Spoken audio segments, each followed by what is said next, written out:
Welcome to BestDiscGolfDiscs.com's video guide series. In this episode, we'll be covering understanding turn and choosing the right disc stability. In this video, we'll cover what is turn, how turn affects disc flight, key factors that impact turn, and answer which level of turn should you use.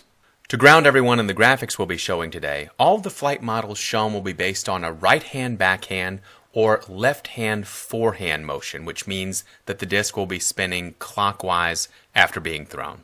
And in this analysis, we'll be basing our discussion on the popular 4-number flight rating system, of which the third number represents the turn.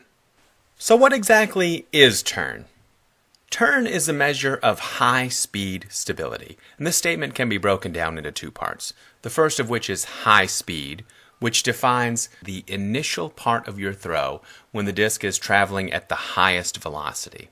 The second part is stability, and stability is a sliding scale measuring turn from 1 to -5, with 1 representing the most overstable discs and -5 representing the most understable discs.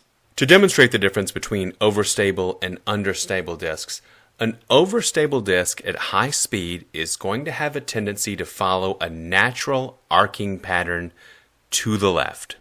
Understable discs, on the other hand, will have a much higher tendency to turn over in the high-speed portion of flight, actually bending off to the right before fading back to the left in the slow-speed portion of the flight.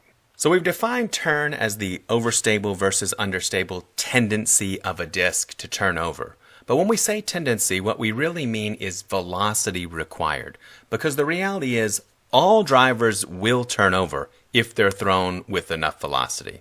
This is a concept that many of you will recognize from our detailed video on choosing drivers for maximum distance. Let's say, for example, we have 2 discs, one of them rated as understable, the other rated as overstable. Both of those discs will produce understable and overstable flight patterns, the difference being the speed required for each disc to generate the different flight patterns. With the understable disc having a higher tendency to turn over, it may provide the optimal flight pattern at a velocity of 60 miles per hour, where the overstable disc, on the other hand, may require a speed of 70 miles per hour to generate that same flight pattern. So which do you choose? There are really 2 variables to consider. The first of which is optimizing for distance when you're throwing. The second of which is dialing in consistent performance. Unfortunately, these can sometimes be opposing concepts when selecting a turn rating for your disc, and creates a situation of risk versus reward. To illustrate, let's say we have a disc golfer that has selected a disc that at his release speed provides the optimal flight pattern for maximum distance. Let's say the player has an average throw speed of 60 miles per hour, and in this case has selected a disc that provides the ideal amount of turnover at 60 miles an hour, right at his average throw. While this combination does provide maximum distance when everything goes correctly, let's say there is a strong headwind or the thrower has an unusually good throw with excellent release velocity. In that scenario, the disc is going to turn over much more than the player is normally used to, creating a flight pattern that looks something like this. Conversely, let's say the player has an unexpected tailwind or a poor release. In that scenario, the disc will get a much more overstable flight pattern than expected, creating the opposite problem. For sake of comparison, let's say that this same player now selects a much more overstable disc, a disc that will not provide the ideal amount of turnover until it is thrown 80 miles an hour, much more quickly than this player is capable of releasing. Also, let's say the player adjusts his line of release to the right to compensate for the overstable flight pattern that he knows is coming. With these 3 throws, even if variable conditions are experienced, all 3 flight patterns are going to be very similar because the player is not even beginning to approach a speed at which the disc would begin to turn over in flight.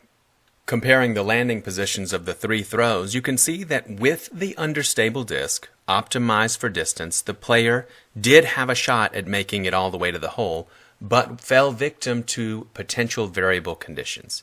With the Overstable disc, however, while he unfortunately could not make it all the way to the hole, he eliminated the risk of the trees, the risk of the water, and had 3 very consistent shots.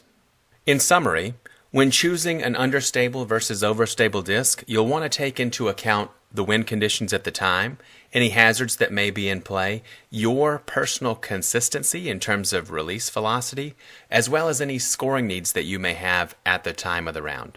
You'll also want to take into account the projected end-of-flight fade, but that's another video. So we hope this helps. Click the red button to subscribe to our channel if you'd like to see more videos like this, or visit our website at bestdiscgolfdiscs.com. Until then, thanks for watching and have a great round.